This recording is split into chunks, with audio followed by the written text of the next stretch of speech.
New York was experiencing one of its harshest winter nights. The air was so cold that every breath turned into a misty cloud, drifting in the freezing air.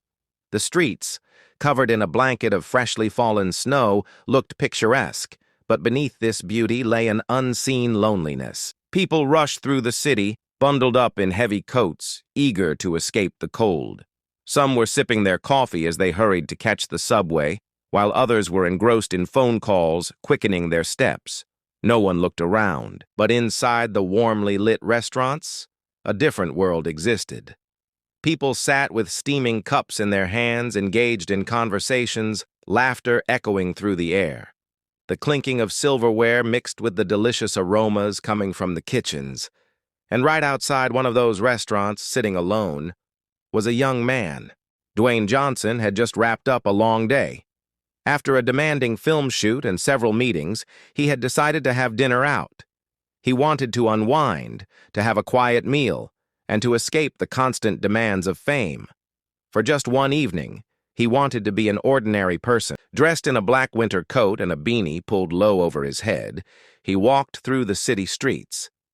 Despite the freezing temperature, he enjoyed walking. It kept him connected to real life, to the people who lived beyond the spotlight. But then, something caught his eye. A young man sitting near the restaurant's large window. His jacket was old and worn, barely offering any protection against the brutal cold. His hands were stuffed deep into his pockets, his feet tapping lightly against the pavement to keep warm. His lips were slightly blue, his body shivering from the winter chill. But what stood out the most was the way he stared through the restaurant window, watching people eat. He was hungry, but he couldn't go inside. Dwayne stopped in his tracks. People walked past him, lost in their own worlds.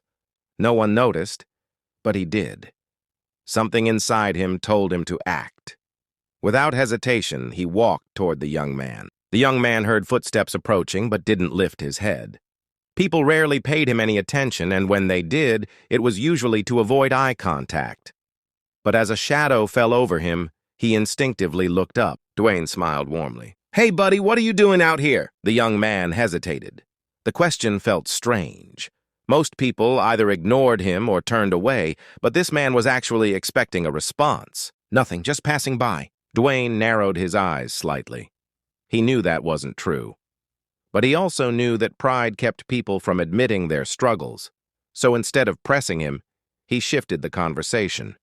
He glanced at the restaurant, then back at the young man. "This place looks pretty good, but I have no idea what to order. Any recommendations?" The young man blinked, surprised. Was he really asking him? I think their food is good." Dwayne nodded. "Great, then let's eat together." The young man wanted to refuse. His pride told him to say no, but hunger had a stronger voice. Silently, he nodded and followed Dwayne inside. As they stepped into the restaurant, a wave of warmth enveloped them. The young man instinctively rubbed his hands together, trying to shake off the chill. This place was a luxury to him. They sat at a table in the corner. When the waiter came to take their order, the young man hesitated. It had been so long since he'd ordered food that he didn't even know what to say. Dwayne noticed and gave a reassuring smile. He turned to the waiter. "Bring us whatever's best on the menu, but first, a hot bowl of soup." The waiter nodded and walked away. The young man sat with his hands folded together. Did he really deserve this? But when the steaming bowl of soup arrived, all his doubts faded. The first spoonful warmed not just his stomach, but something deeper inside him. Dwayne watched him in silence. He didn't just want to feed him. He wanted to make him feel human again. Halfway through his soup, Dwayne gently asked, "What's your name, buddy?" The young man looked up. It had been a long time since someone had asked that. "Daniel." Dwayne nodded. "Nice to meet you, Daniel. What's your story?" Daniel hesitated. How could he sum up his entire life in a few words? But something about this man made him feel like he could be honest. He exhaled deeply and spoke. "My mom and I used to live in another city, but things got bad. She got sick. We lost everything. She's in a shelter, but I ended up on the streets." Dwayne's face remained calm, but inside he felt a familiar pain. He understood how life could fall apart so easily. "How old are you?" 18. Dwayne took a slow breath. 18. Too young to be alone. What do you want to do with your life? Daniel looked up, confused. No one had ever asked him that before. Daniel looked up, confused. No one had ever asked him that before. But then he remembered. He had a dream. I want to be a chef, Dwayne thought for a moment. Then he pulled out his phone and sent a quick message. He turned back to Daniel. Listen, buddy, there's a job opening in the kitchen here. If you want it, you can start as an assistant. Daniel's eyes widened. Are you serious?